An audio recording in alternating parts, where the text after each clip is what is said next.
Hi, I'm Toni Preckwinkle. I'm chair of the Cook County Democratic Party. I'd like to welcome you to the 80, our podcast about the party, its candidates, and its leaders. We're beginning the podcast by interviewing our elected Democratic committee people to discuss their backgrounds and thoughts about the history and future of our Cook County Democratic Party. Today, I'm excited to welcome Paul Rosenfeld, who is the committee person for the 47th Ward in Chicago. Welcome, Paul. Thank you, Madam Chair. All right, listen, I understand that that you come to your political activity as a result of working in an alderman's office. Is that right? Is that how you got your start? Well, my start actually was right in college. I was a poli-sci major, and I knew that I wanted to do something, but I didn't know what. So I got an internship my senior year on a campaign. It was a Democrat in Arizona, statewide, and we actually won the race. Oh my God! Okay. Yeah. And that was where I caught the bug and, got started in politics. Went from there, I went to Washington, D.C. I worked for the Democratic Senatorial Campaign Committee.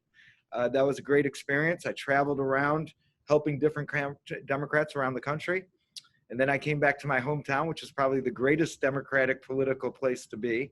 If you love politics and you want to be involved in it, Chicago was the place to be. So I got started here in 1992. I worked for John Cullerton, who became Senate President many years later on his race. And then in 1993, I got hired by an Alderman Dick Mell. All right. So you had a long history before you came to the alderman's office. Yeah, I did. Of political involvement. How'd you end up in Arizona going to school?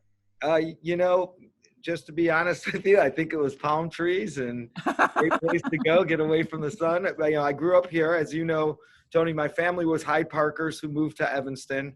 And then I was a public school kid my whole life. Went to the Martin Luther King School. My parents were very liberal Democrats. So when I got out to Arizona State University, I immediately looked to get involved in political activism. All right, good. I'm glad to hear it. Now, you and I are kind of competitors in terms of how we do for our candidates. Not in terms of our voter base. You've got a lot more registered voters than I do, but you've been winning lately. How have you put together such a strong organization in the 47th Ward? Well, thank you. You know what it really starts with? We got incredible people here, and I've been very fortunate that the job came with incredible local elected officials. My legislators, Greg Harris, Ann Williams, Heather Staines, and Sarah Feigenholtz, my Cook County commissioners, Bridget Degnan, Bridget Gaynor, my alderman, Matt Martin, my previous alderman, Amaya Pawar, very active people out there. And then we bring folks together, and we all work together to bring folks in. And the thing that makes a difference, Tony, is people know when they come into our political organization that we make decisions collectively, that their say matters, that everyone's going to have a seat at the table as long as you're doing what core Democratic values and following what our principles. And so that's why we've been able to build an organization. And then those folks go out and they knock on doors and they call folks and they text, and we're able to get out the voters. And we got great voters here. We're very fortunate. All right. You've put a lot of emphasis on building up a field organization. Yes. I think that's a great strength of your ward. It's not universal across Cook County. How have you done that? Again, you got to get people to buy in. And really, when you see what's fueling the Democratic Party today, it's not the machine of yesterday. The folks who are getting involved are people who care about social justice. They care about equal rights for labor. They care about women's rights. They care about LGBTQ rights. They care about the core issues that Democrats are champion. The environment, another one. And you find those people who care about those issues and you get them involved. They are great. They're better than an old school patronage army because these people are out there because they care, not because they're forced to be out there. And those are the type of people that we get out there knocking on doors. The other thing that we get in the 47th Ward that we're very lucky is we have a lot of knockable doors, right? We have a lot of single family homes and two flats that you can get to.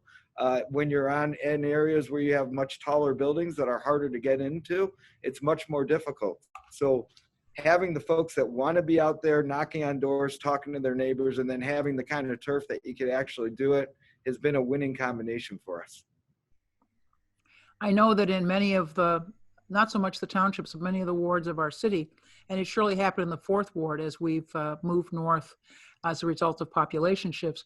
We've taken in more high-rise buildings, and it's much harder to try to do the voter contact when you have that kind of ward. So you're blessed to have a ward that's lower density Yep. and enables you to do that kind of personal outreach.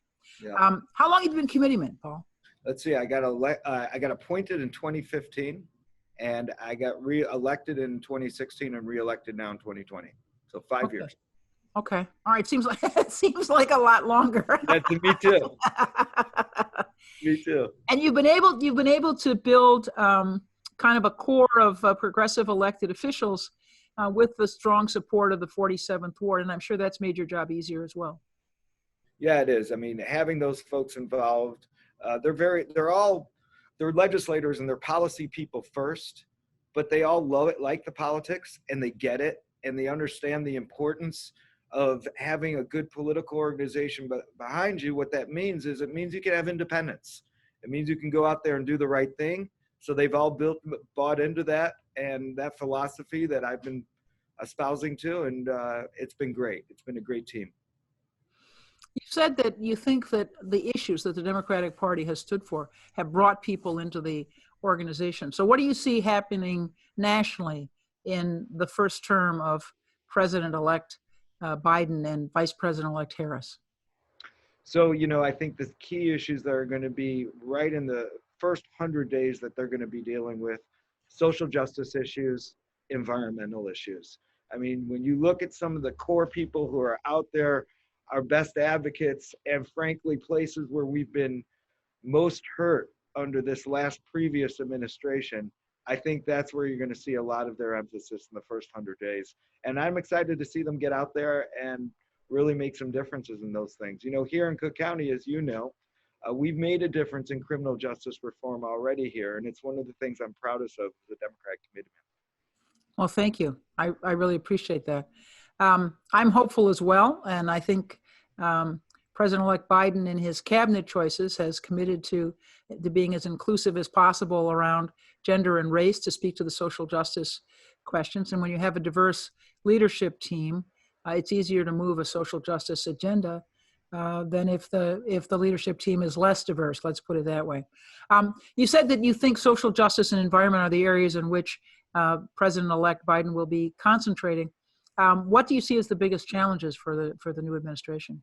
Well, of course, it's going to be the Senate. If we can have a majority Senate after the January 5th runoffs in Georgia, that would be huge. That would be a great help. But also just, he's got a mandate. This is a guy who won by close to 7 million votes. I mean, he really has, that's an enormous plurality here.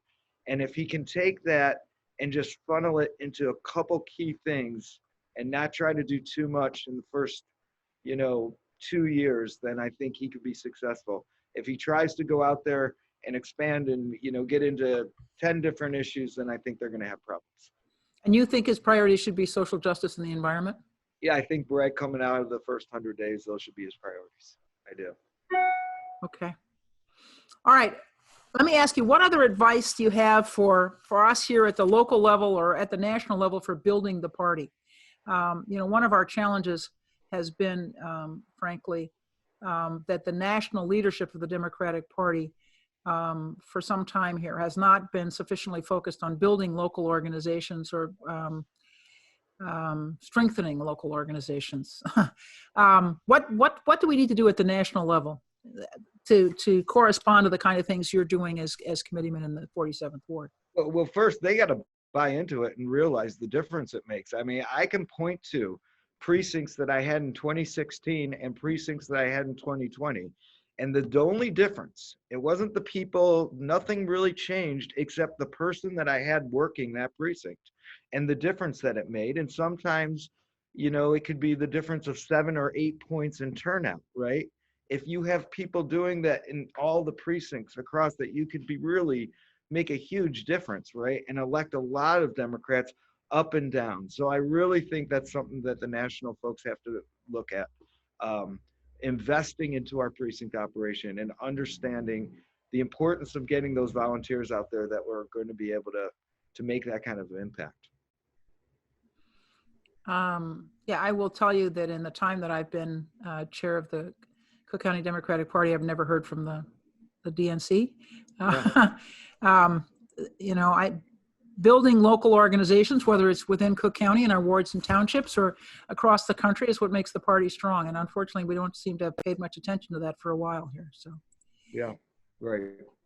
I agree with you. You know, but the other thing they need to do is, you know, and I've said this earlier today, but really, if you look at who is making up the difference in the Democratic and the Republican Party, you have environmentalists on one side, industrialists on the other side. You have gun control advocates on one side, you have NRA on the other side. You have folks that think you should throw people all in jail on one side, and you have people who think that there should be social justice on the other side. You have labor rights activists on one side, and you have business activists on the other side. So let's go out there, find the people on our side of the aisle there. There's a lot of crossover. Take those people, bring them to the table, and make sure that all these groups know that they have a seat at the table. The great thing that the Democratic Party has done is we've been inclusive. Let's make sure that immigrants understand that they're at the table. LGBT folks know that they're at the table. Labor knows that they're at the table. People who are out protesting on the street effectively and peacefully know that they have a seat at the table. That's going to help bring people in. well, we've got a lot of challenges ahead, and I'm grateful to you for the good work that you've done in building the 47th Ward organization, and of course, as a result, strengthening the party. Anything we haven't talked about you want to share with folks? No, I just want to add one more thing. Sure. You know, since you and I and some other folks on this committee have been working together, we've changed a major policy here at Cook County. In the old days of the party used to just go out and say, vote yes on retention on all judges. Now today, we do that differently. We all realized, you, myself, other folks, that if we weren't saying no, we were saying yes to some folks that we didn't want to say yes to. And now we have a retention committee. We're looking at people. As you know, I hope that we continue to expand how many people we say no to. We said no to 5 in the 47th Ward this last time. And let's continue to do that great work. I think it's really important. We don't want to leave our judiciary with no accountability. I concur with you, needless to say. I'm grateful to you and Eamon Kelly and Leslie Hairston, among others, who were the backbone of our retention committee and did the hard work of looking at the records of sitting judges who were up for retention to determine who deserved support and who didn't. So thank you very much for that good work, not to mention the party building that you're doing in the 47th Ward. Well, thank you. I appreciate it. All right. Thanks for joining us, Paul. My pleasure, Chair. Thank you, and I'll see you soon. All right. Take care now. Take care.